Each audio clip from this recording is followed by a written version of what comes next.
নানান রকম সবজি দিয়ে মাছের তেলের এই চচ্চড়ি খেতে কিন্তু দারুণ লাগে। গরম ভাতে পেলে কিন্তু আর অন্য কিছুর কোনো দরকার নেই। আর এই রেসিপিটি করাও ভীষণই সহজ। আর এই রেসিপি করার জন্য আমি এখানে নিয়ে নিয়েছি গাজর, আলু, পটল, কুমড়ো, পেঁয়াজ আর এখানে বেশ কিছুটা ডাঁটা নিয়ে নিয়েছি। আর এই রেসিপি করার জন্য কিন্তু অন্য তোমরা আরও যদি ঘরে কিছু সবজি থেকে থাকে তাও কিন্তু নিতে পারো।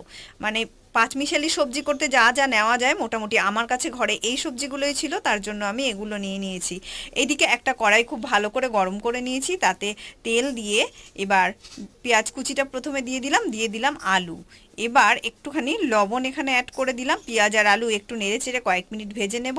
তারপর এর মধ্যে আদা বাটা দিয়ে বেশ কিছুক্ষণ নেড়েচেড়ে এইভাবে ভেজে নেব।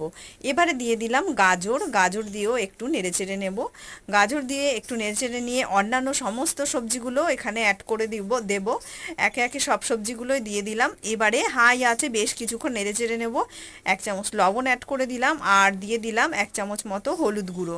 এবারে খুব ভালো করে এগুলোকে ভাজতে হবে যতক্ষণ না সবজির যে জলটা থাকে সেটা বেরিয়ে আসে, ততক্ষণ পর্যন্ত হাই আছে রেখে এইভাবে কন্টিনিউ নেড়ে যেতে হবে। তারপর আঁচটাকে কমিয়ে দিয়ে কয়েক মিনিটের জন্য ঢেকে দিলাম।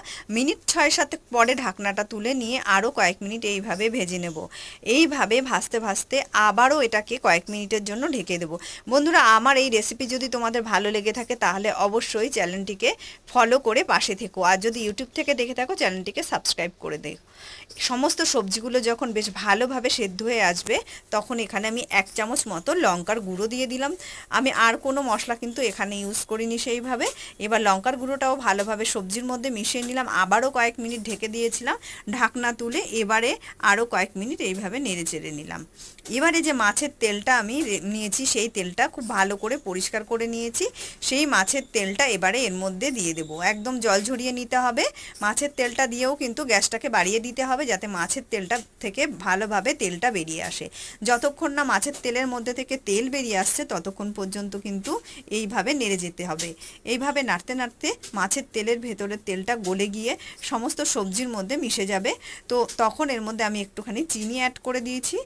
এটা খেতে কিন্তু দুর্দান্ত লাগবে। আর অল্প একটু চিনি না দিলে যেহেতু পাঁচমিশালি সবজি দিয়েছি ভালো লাগবে না খেতে। দেখো কয়েক মিনিট ঢেকে রাখার পর কিন্তু সবজিগুলো তেলের মধ্যে দেখো কেমন মিশে গেছে আর সমস্ত সবজিগুলো একটা তেল তেলে ভাব এসে গেছে। আবার কয়েক মিনিটের জন্য ঢেকে দিলাম যাতে সমস্ত সবজির মধ্যে ভালোভাবে মিশে যায় তেলটা। এবারে দেখো সম্পূর্ণভাবে রেডি হয়ে গেছে। বন্ধুরা, তোমরা চাইলে এই রেসিপিটি যে কোনো দিন করে নিতে পারো। বাড়িতে মাঝে মাঝে নিশ্চয়ই মাছের সঙ্গে মাছের তেলও আসে। তো এইবার নামিয়ে নিলাম। বন্ধুরা, কেমন লাগলো রেসিপিটি অবশ্যই কমেন্ট করে জানিও।